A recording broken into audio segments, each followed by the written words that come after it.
Amém? Um dia de celebração da cristandade, né?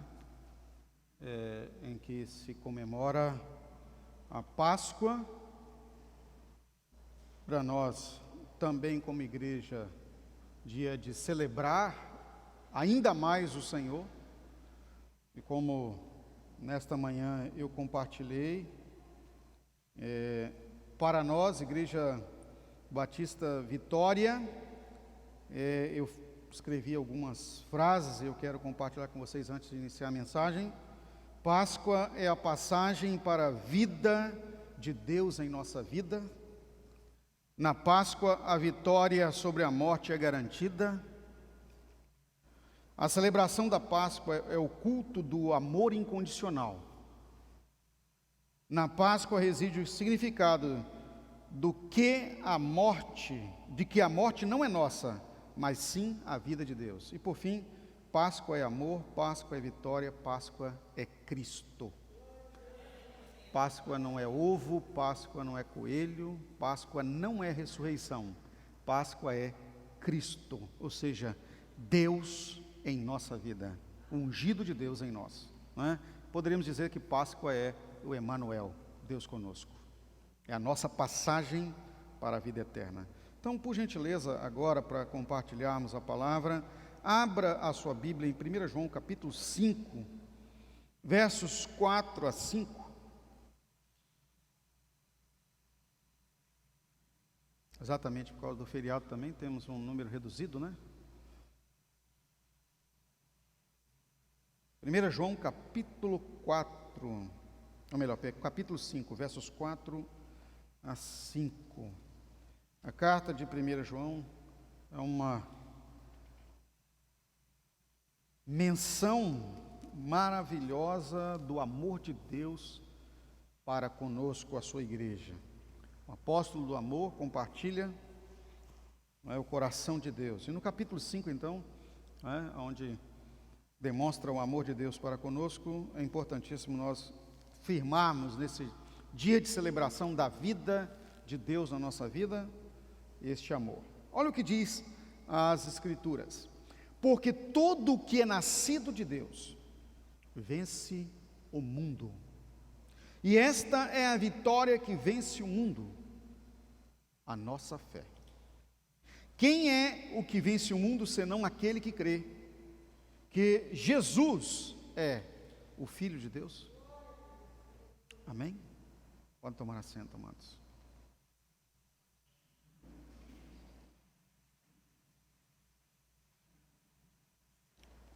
O tema da palavra dessa manhã é a vitória sobre o mundo.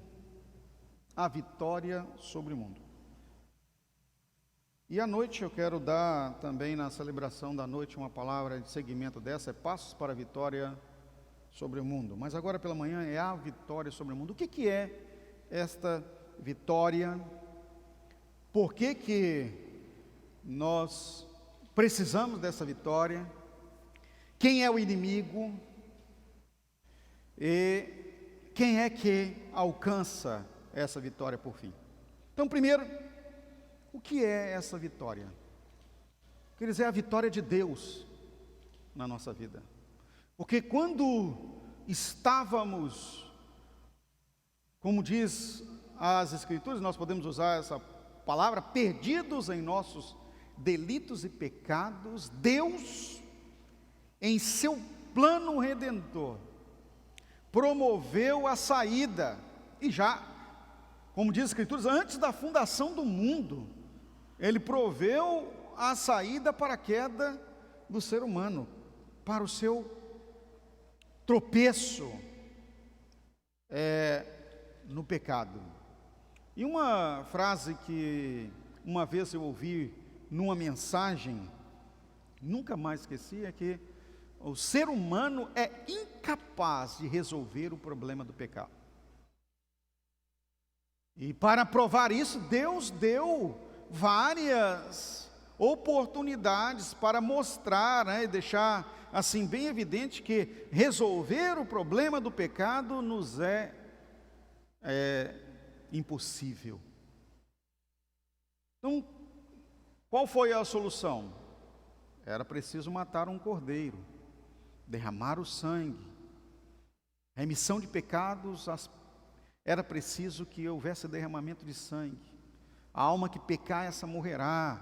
Tudo isso Deus foi dando de conhecimento e revelando, iluminando-nos no decorrer da história, né? Porque a revelação ela foi progressiva até chegar à revelação plena em Cristo. Cristo, como eu acabei de compartilhar agora pela manhã, a questão da Páscoa, né? Então ela foi progressiva e se tornou plena em Cristo. Então todas as tentativas do homem de resolver o problema do pecado, primeiro com Deus dando a oportunidade de derramamento de sangue, aí foram vendo as alianças de Deus com o ser humano, aí veio, por exemplo, né, depois desta instituição da adoração nos patriarcas, a questão de Noé, não é? Uma escolha de uma só geração não foi suficiente. Depois Deus fez um pacto com uma nação só, não foi suficiente, porque o ser humano não consegue resolver o seu problema. Então foi preciso o próprio Deus vir e demonstrar que a solução é em Cristo. Agora, qual é o grande, vamos dizer assim, a grande sedução ou a grande perda do ser humano? É o inimigo chamado mundo. Nós podemos dizer que nós temos espiritualmente pelo menos 3 inimigos, e poderosíssimos. O primeiro deles, que a gente acha que é o primeiro, né, mas não é o primeiro, é o império das trevas, Satanás e seus assecas, os demônios. Nós achamos que é o nosso grande inimigo, e a palavra de Deus o chama de inimigo de Deus, inimigo das nossas almas, e realmente é um grande inimigo, mas não é o maior de todos. Aí depois que eu enumero aí Satanás, depois nós achamos que é o mundo, o sistema mundano, seus banquetes, as suas seduções, e é sobre este que nós vamos falar aqui, hoje, mais profundamente, como podemos superar o sistema mundano e todas as suas manifestações. E a palavra de Deus fala que a amizade do mundo é inimizade contra Deus. E aqui eu considero gravíssimo isso, né? Porque até então, com relação ao diabo, seus assecas, esse grande inimigo que nós pintamos, na verdade ele já está derrotado. O Senhor já o condenou à morte eterna desde sua rebelião. Então o que ele está fazendo hoje é exatamente tirar vantagem do mundo, porque o mundo está morto nele, jaz no maligno, e tirar vantagem do terceiro inimigo, que é o pior de todos. Mas o mundo e suas seduções é o nosso habitat, é onde nós vivemos. O mundo está desta forma por causa do ser humano. O pecado que o homem praticou destruiu o sistema, fez com que não só a terra, porque o mundo não é só a terra, o mundo é a terra e tudo quanto circunda a sua estada, o seu status de vida. E aí agora, por causa do pecado do ser humano, a terra foi maldita e o mundo como sistema foi corrompido. E só será restaurado, como as escrituras dizem, lá, a palavra de Deus fala que será restaurado pelo fogo.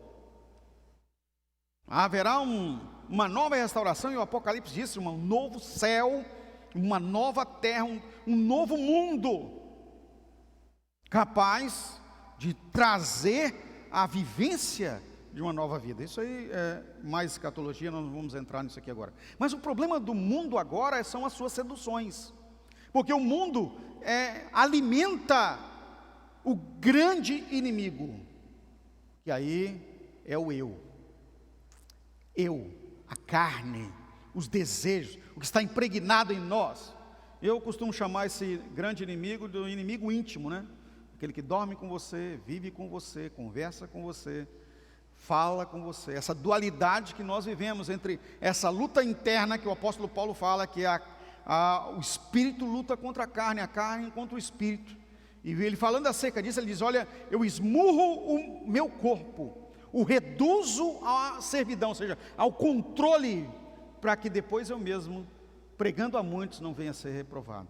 Então, esse é o grande inimigo, nosso eu. E o eu, ele visualiza, ele está seduzido pelo mundo.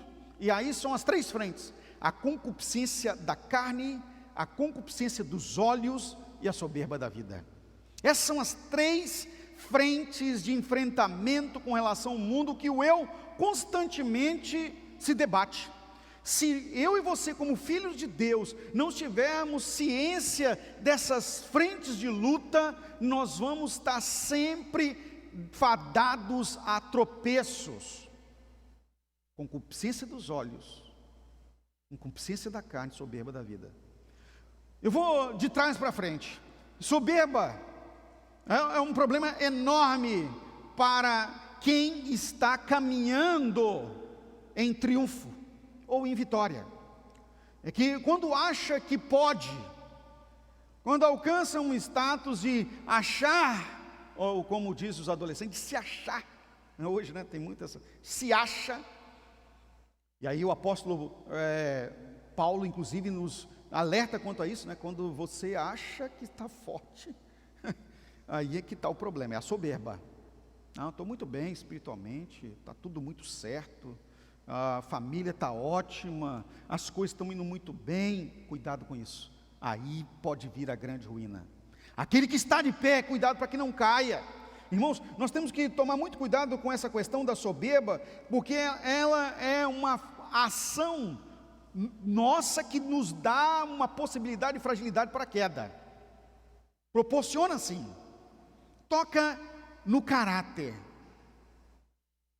Um filho de Deus saudável, ele sabe que não está em triunfo, não está em vitória por si, mas o Senhor é a sua vitória. No nome de Jesus, nessa manhã, repita comigo: o Senhor é a minha vitória. Isso é muito sério, irmãos. O Senhor é a minha vitória. Se não tivermos noção disso, nós podemos estar indo muito bem em áreas de nossa vida, não é? Na carreira, no emprego, por exemplo, nos negócios, estamos indo muito bem, família está tudo muito legal, mas aqui reside a grande oportunidade da queda. Só o Senhor é a nossa vitória. Quando entendemos isso, queridos, nós reduzimos o nosso eu à submissão ao governo de Deus, à governança de Deus. E aí, sabe o que acontece? Uma coisa maravilhosa, nos toma em nosso conhecimento, e lamentavelmente muita gente não tem ainda ciência plena disso. É que nosso Deus não nos nutre de vitória nos dando coisas, ou posições, ou bênçãos. Ele nos nutre de vitória nos dando posição de vitória. É diferente.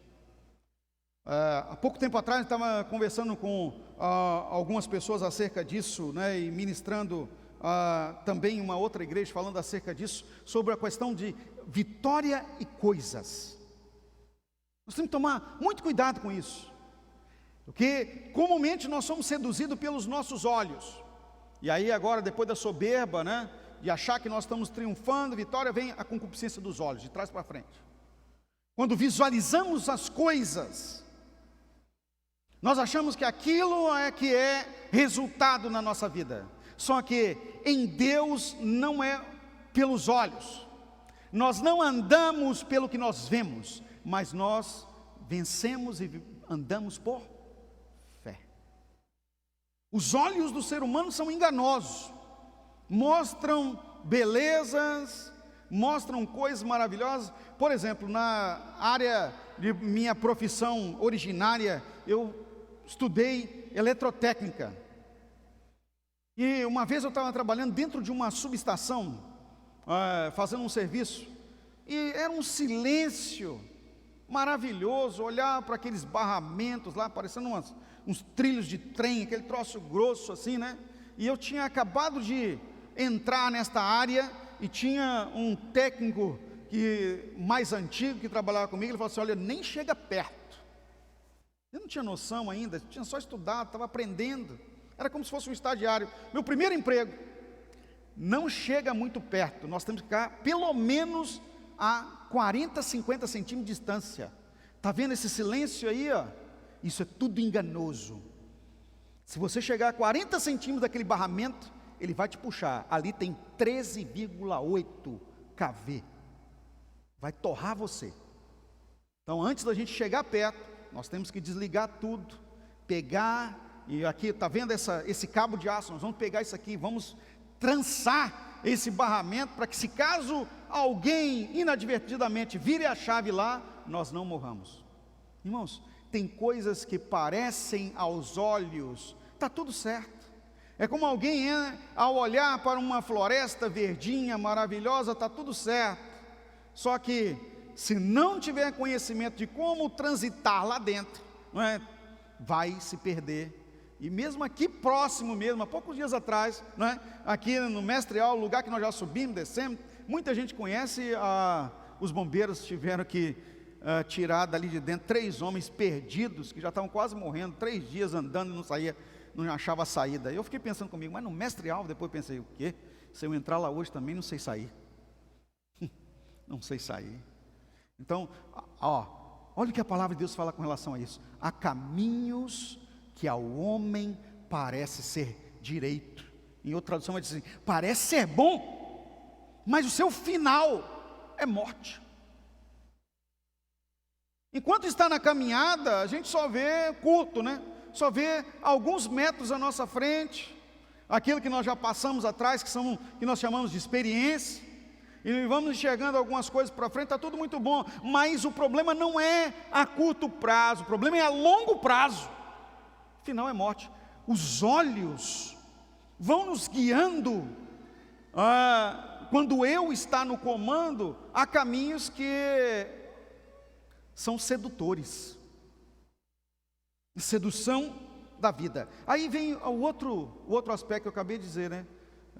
Concupiscência da carne, concupiscência dos olhos, soberba da vida. Eu já falei, soberba da vida, concupiscência dos olhos, agora concupiscência da carne. A palavra concupiscência, ela tem o significado de desejo excessivo, desejo incontrolável. E aqui, para falar sobre desejo incontrolável, nós temos que usar uma palavra que filho de Deus, crente, acha que não tem. E glória a Deus que nós, né, somos libertos, dependemos de Deus, mas são os vícios. A concupiscência da carne são os vícios que o nosso eu alimenta. E são inúmeros, alguns que nós consideramos como carne, como eu, sem perigo, sem nenhum problema, não tem importância isso, nós não temos nenhum perigo com relação a isso. E aí toda vez que eu falo sem perigo, sem problema, sem importância, gente, eu tenho que lembrar de uma piadinha de um papagaio, misericórdia, né? Um papagaio foi ensinado, e gente, não pode ficar pegando animal selvagem e levar para dentro de casa. Estava vendo um documentário esses dias falando sobre isso, né? Lamentavelmente o Brasil tem a cultura de escravizar os papagaios, mas o papagaio é um animal selvagem, não é um animal de estimação, né? Eu aprendi isso nesse documentário.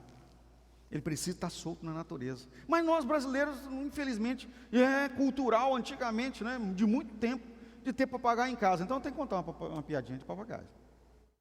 Lamentavelmente só ensinaram o bichinho a falar: não tem perigo, não tem problema, não tem importância. Quem já ouviu essa? Só a pastora Jonadá, com as piadinhas dela também. Então não tem perigo, não tem problema, não tem importância. Então eu vou contar a piadinha do não tem perigo, não tem problema, não tem importância. Então tudo que conversava com esse papagaiozinho na casa lá, ele só sabia falar isso. Tentavam ensinar nome das pessoas, ele não aprendia. E aí, fala então papagaio. Ele: não tem perigo, não tem problema, não tem importância. Chegava uma pessoa: não tem perigo, não tem problema, não tem importância. O tempo inteiro ele repetia isso. E um dia entrou um gato daquele, sarado, dentro de casa, e ele não sabia gritar socorro, não sabia falar nada, só falava não tem perigo, não tem problema, não tem importância. Ao final das contas, ele estava na boca do gato já, ele, não tem perigo, não tem problema, não tem importância, e as penas voando, ele morreu falando, não tem perigo, não tem problema, não tem importância. Não é uma piada muito boa não, é mórbida, né?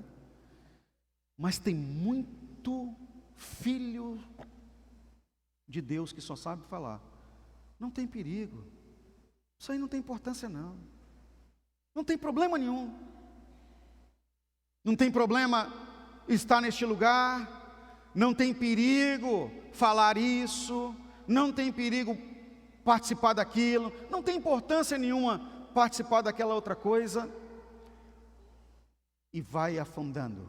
É o mesmo que está numa areia movediça de pecado, não tem perigo, não tem importância e não tem nenhum problema. Não tem problema estar alinhado com o mundo e seu sistema. Não tem perigo nenhum essas coisas. Qual, por exemplo, no dia de hoje, qual o problema? Que perigo tem ovo de Páscoa? Que importância tem chocolatinho de coelho? Não tem perigo, não tem problema, não tem importância.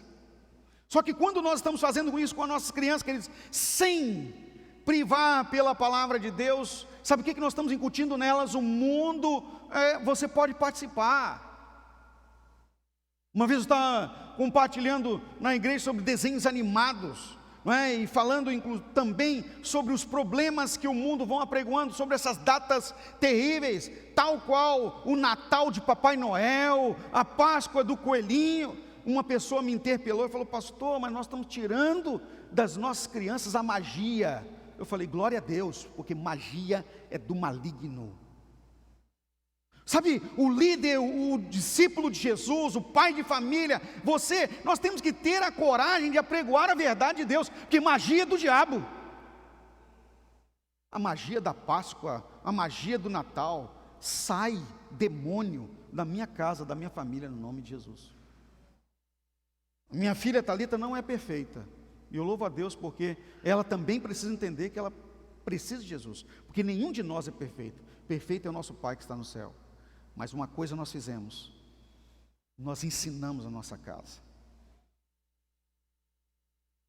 Nunca demos ovo de chocolate para Thalita por causa da Páscoa.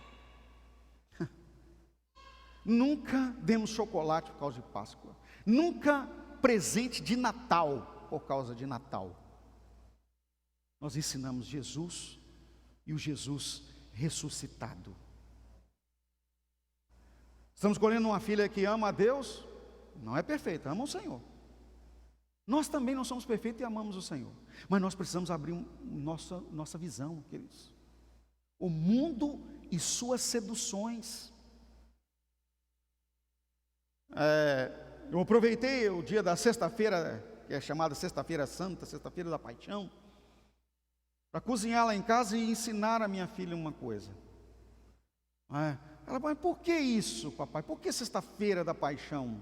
E aí eu fui explicar por que, a Sexta-feira da Paixão, que Jesus na verdade não foi crucificado na sexta-feira, porque se Jesus tivesse sido crucificado na sexta-feira, como ele disse, não iria acontecer, seria uma mentira. 3 dias e 3 noites ficará o Filho do Homem no seio da terra, mas se foi na sexta não daria jamais 3 dias e 3 noites. Jesus então foi crucificado numa quarta-feira, provavelmente para ser sábado, o dia de quinta-feira, porque era um feriado, havia um feriado duplo naquela semana.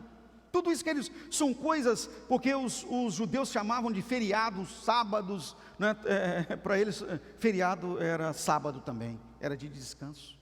Então nós precisamos ter entendimento das coisas para não errar e ensinar os nossos filhos. Provérbios 22:6, ensina a criança no caminho que deve andar, pois até quando envelhecer, não se desviará dele. Mas o vício, ele está apegado a pequenas coisas. Bebida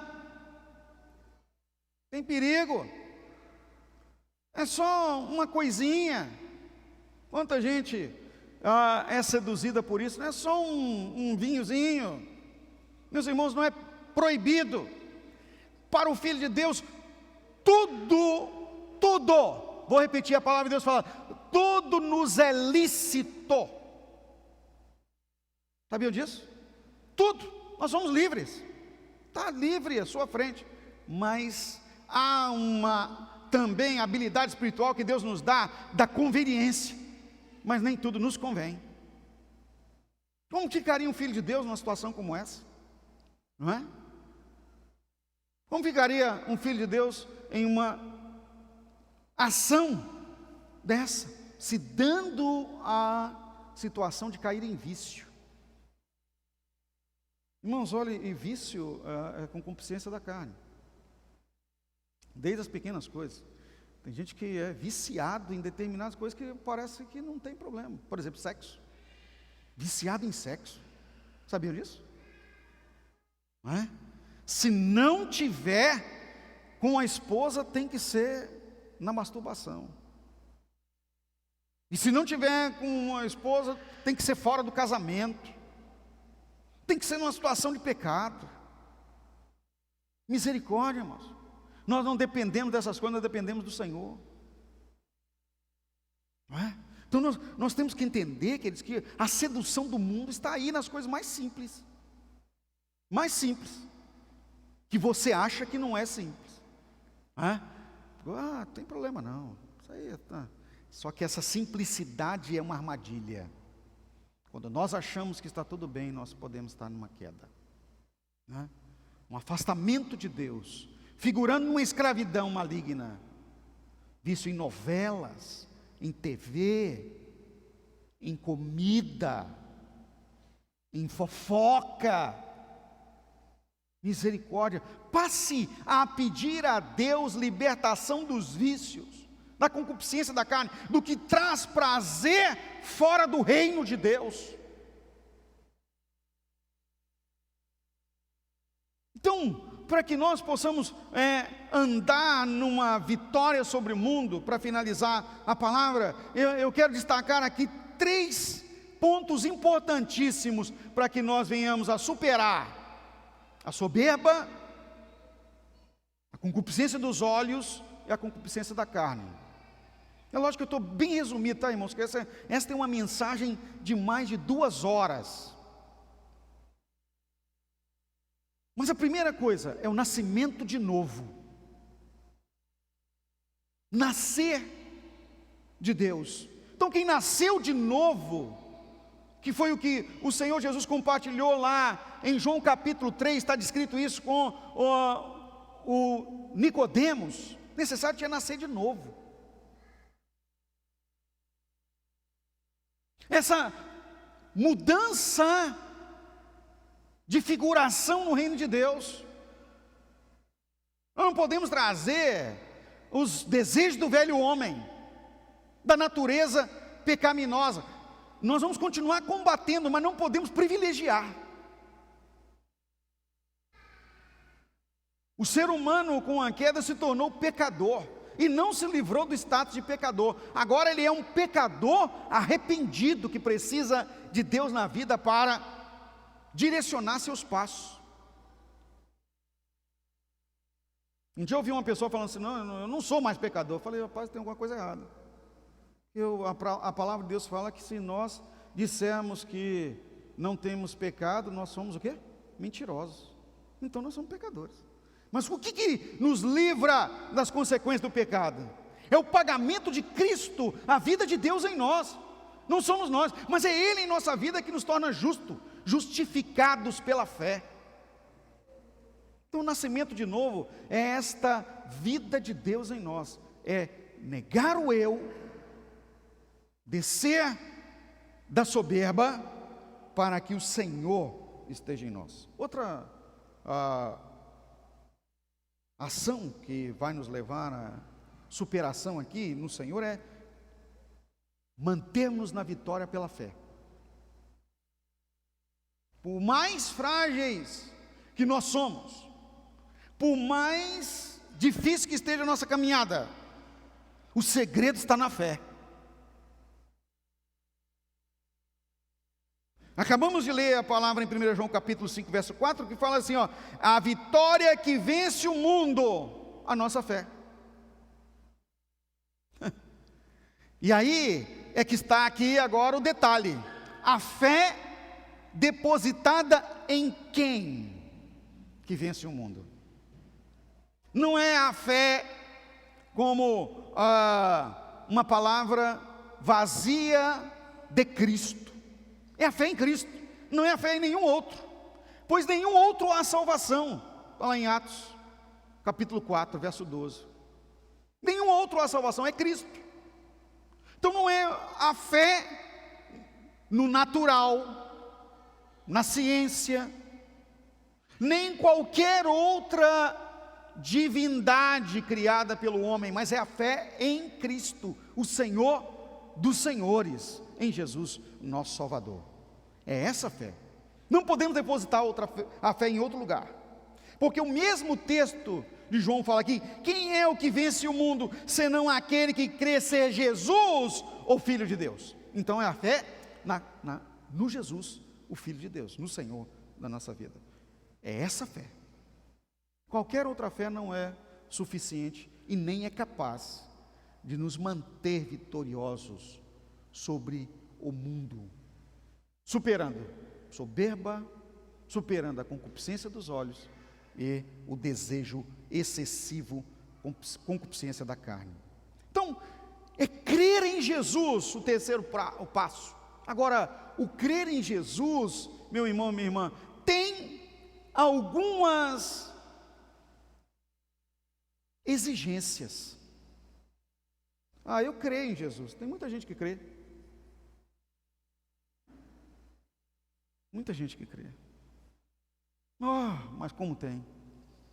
Se você perguntar aí fora, né, essa frase tão comum, utilizada pela igreja brasileira durante anos: você aceita Jesus como Senhor? Você aceita Jesus? Aceita como Senhor e Salvador da sua vida? A pessoa vai falar: aceito. A questão aceitar, irmãos, é muito fácil. O problema é submeter a Ele como Senhor. Eu aceito Ele como Senhor e Salvador, mas me submeter a Ele como Senhor e Salvador é diferente.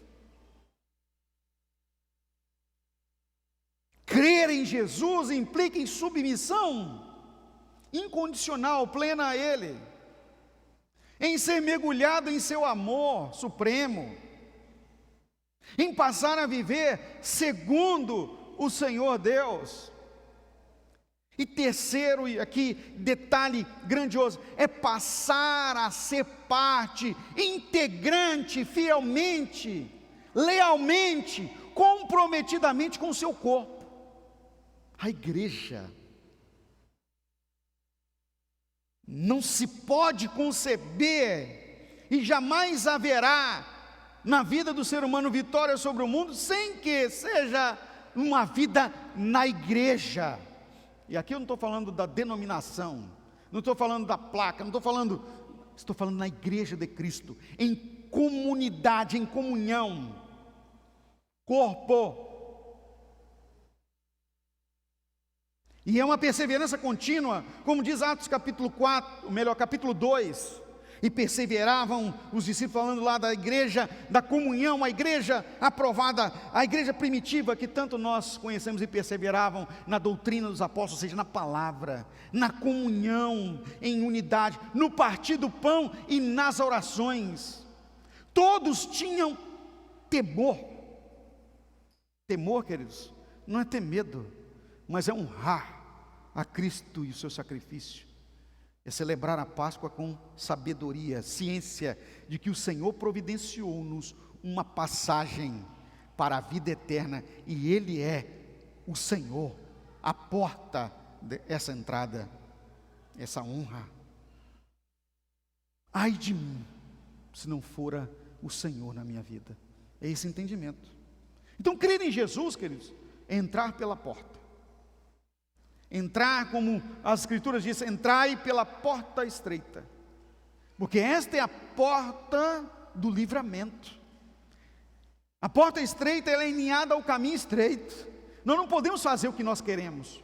Nós não estamos vivendo para nós mesmos, nós vivemos para o Senhor e no Senhor. E aí vem a pergunta para a mensagem dessa manhã. Neste dia, que muita gente está comendo chocolate, muita gente está dando ovos de Páscoa por aí, muita gente viciada no mundo e nas suas bandejas. Eu e você, nós estamos tendo consciência do que é ser o Filho de Deus vitorioso ou vitoriosa? Nós estamos mesmo celebrando o novo nascimento que Ele nos promoveu. Nós estamos depositando a nossa fé nele, que só Ele pode salvar. E nós estamos crendo verdadeiramente nele, abrindo mão do desejo, do que os nossos olhos anseiam, do que a nosso eu apregoa. Eu quero que você, por gentileza, coloque de pé, sobre sua cabeça, feche seus olhos. Reflexão é importantíssima. Nesses tempos, o mundo celebra uma Páscoa que não é a Páscoa de Deus. Nós celebramos o Cristo vivo, o Espírito Santo em nossa vida. Põe a mão à altura do seu peito, por gentileza.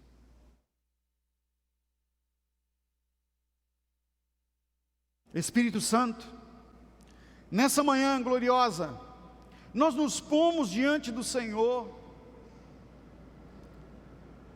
Temos, ó Deus, consciência verdadeira da realidade espiritual, ó Deus, de enfrentamento do mundo neste tempo. Nos ajuda, Senhor, a avançar como filhos, a vivermos, ó Deus, a vitória sobre o mundo, mas com aquela consciência, Senhor, que o mundo não pode nos seduzir, porque nós já somos ganhos pelo amor do Senhor, já temos a nossa vida relacionada, temos uma aliança de amor com o Senhor. Nos ajuda, Senhor, a viver assim, para o Senhor, no Senhor e na fé, no nome de Jesus. Amém.